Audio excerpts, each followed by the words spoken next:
according to the Russell 1000, Meta, PayPal, and Netflix are now considered value stocks because they've dropped so much year over year. But are they actually value opportunities? That's what I'm going to dive into in this video. So guys, smash that like button and subscribe if you're new. You're watching More Money. Let's get it.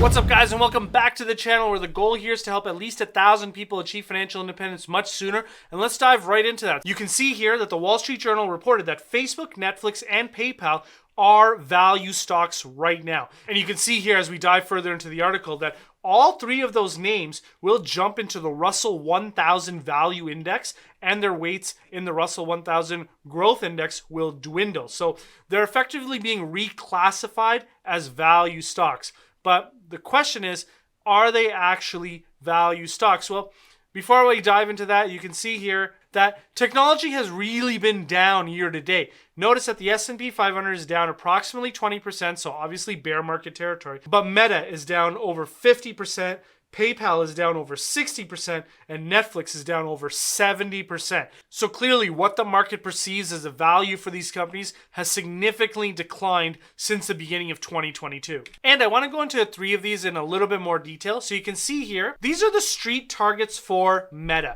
Now I've done quite a few videos on Meta, so you can actually go back through my library and find them.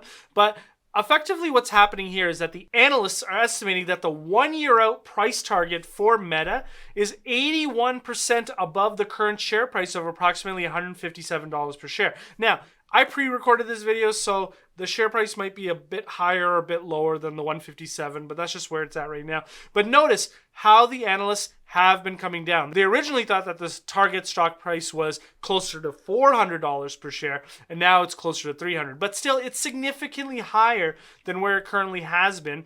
And I think at $157 per share, you're effectively pricing in no growth. And what do I mean by that? Well, you can see here, Meta is still growing. Notice that their revenues grew by 37% in 2021. That's not nothing, right? And then in 2022, I'm forecasting that the revenue grows at 7%.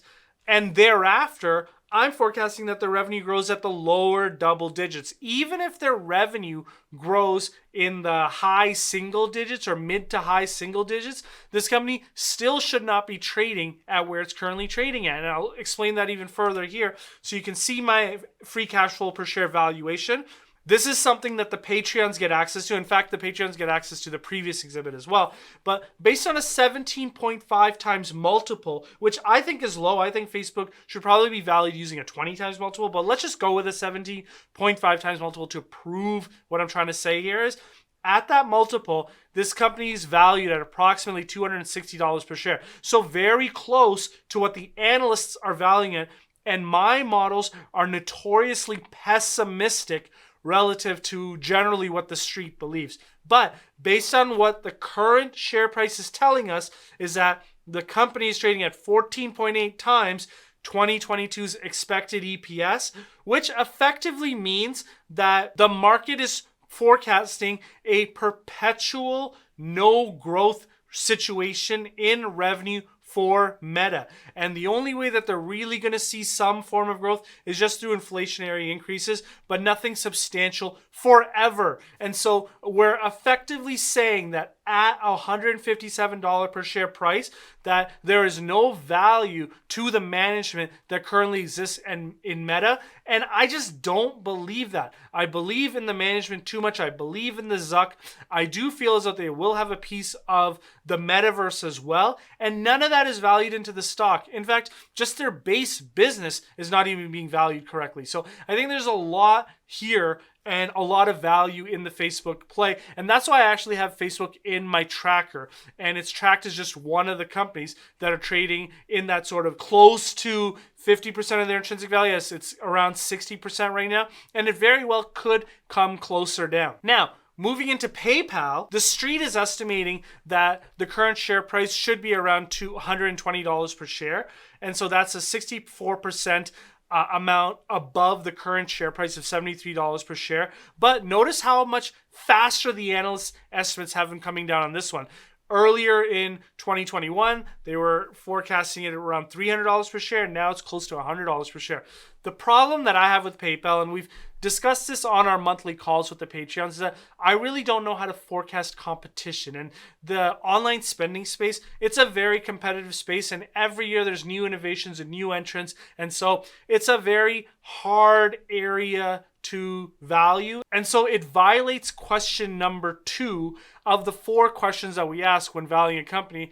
And the question number 2, and these are all from Buffett, question number 2 is, does it have long-term competitive viability? And so here's where sort of like the moat really comes into play. And I just don't see a huge moat for PayPal over what other companies have. Now, the only moat that I do see for them is that they were first, or one of the first ones in the market. And so they have a lot of merchants, and it's not like merchants are getting rid of PayPal, but as more entrants come on, I don't see PayPal growing faster than the competition. In fact, I see the competition growing faster. And so we'll see how this plays out. But effectively what I'm saying is that it's out of my circle of competence.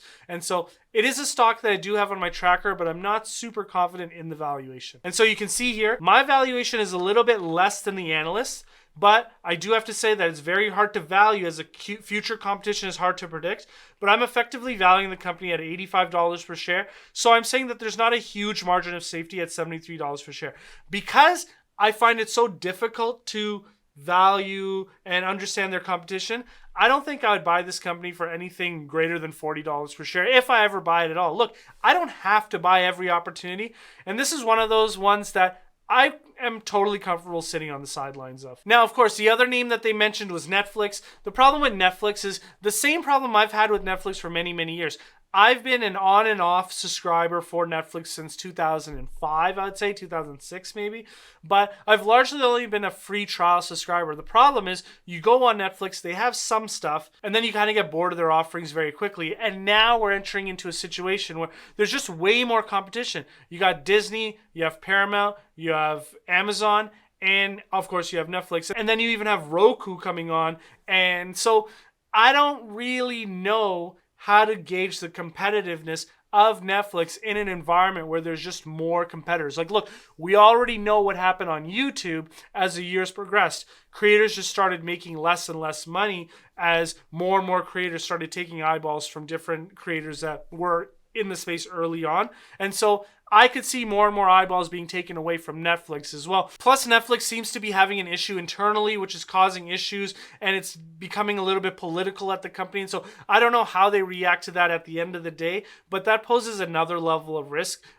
Based on like the type of content that they actually make available. Like, do they make the content on their platform available just for a certain political ideology, or do they make it for everyone? And the best answer that I've had to sort of like political correctness came from Michael Jordan when he said that, hey, look, Democrats and Republicans both buy sneakers. So why take a position? And that's sort of the position that I sort of believe in. Like, why take an ideological position when at the end of the day, like, I truly believe that we're more similar as people than we are separate. And so I try not to buy into sort of the superficial belief systems that we have on either side.